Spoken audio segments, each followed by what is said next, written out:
The League of United Latin American Citizens, or LULAC, announced it will give $500,000 to the families directly affected by the tragedy. Joining us right now is LULAC State Director Rodolfo Rosales Jr. Thank you so much for being with us today. Thank you for having me. Well, let's talk about this. So $500,000, a lot of money. Did you just lean into your donors? How were you all able to raise that money for these families who really are in need?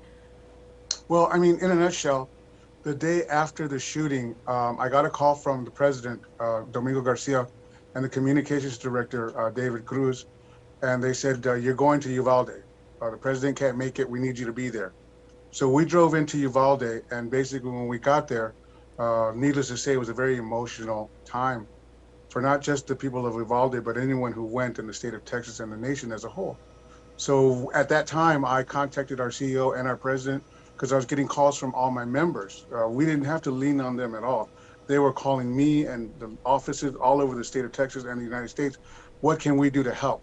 And so rather than set up a state Texas LULAC fund, we decided to go through the national and then have all the paid staff up there where we have professional accountants and bookkeepers could keep track of the money so that we knew exactly where every cent went, and we wanted to make sure that all that money went directly to the families. So we've done extensive coverage on the fact that many of these families have not seen a lot of relief from the state or from the city. You've obviously been in contact with some of these families. What is their biggest need right now? Well, I mean, in terms of dealing with the families, everything, I mean, life has been put on hold. I mean, we can't go into specifics, whether it's not having the money for the utilities, the rent, the mortgage, et cetera, et cetera. Life for them is literally on hold. So what we decided, I guess after we came back from our national convention in Puerto Rico, was enough is enough. We had heard calls from all over the state of Texas that the families were getting frustrated that nobody who had set up these funds was actually distributing them. And due credit to my membership, who put a lot of pressure on me, who I then in turn put a lot of pressure with the president, in conjunction with the president, on the national office. Let's get this done. And I'm very happy to say there will be distribution tomorrow. And walk me through what tomorrow will look like. And back to something else you said, for a lot of these families trying to get money, they've had to go through an application process. There's really been a lot of red tape. So you'll be giving money out tomorrow. What will that look like? Is there an event? What will that look like? My understanding is I couldn't make it because I had a personal matter. I have my godmother who's being laid to rest tomorrow, and so I won't be able to make it. So basically, my understanding was that the names of the individuals who were affected and the family members who would then be the beneficiary to make sure that that money went to the affected individual would be cut. The strategy was to give everyone a certain amount that it equaled out to everyone getting a fair share. Now, that being said, tomorrow, the individuals who were placed on the name, and my understanding is that we were working with State Senator Roland Gutierrez, who was working with the families to make sure that we got the checks to the proper family members.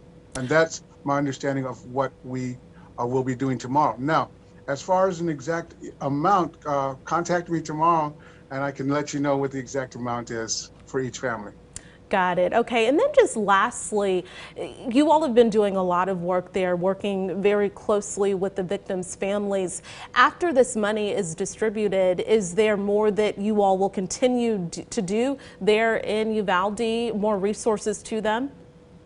Well, one of the resources that we are trying to work on with the Department of Justice as we speak right now out of Dallas, Texas, is that there's a lot of open wounds right now, if you will, and a lot of distrust between the community, law enforcement. I can go on, city council people, school district members, et cetera, et cetera.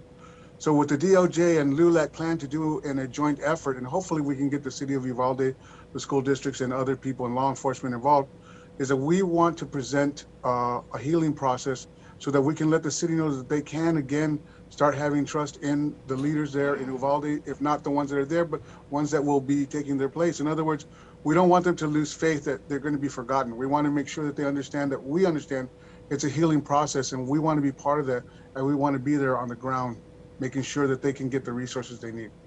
Mr. Rosales from LULAC, thank you so very much for your time, and thank you for what you're doing for the people of Uvalde. Thank you.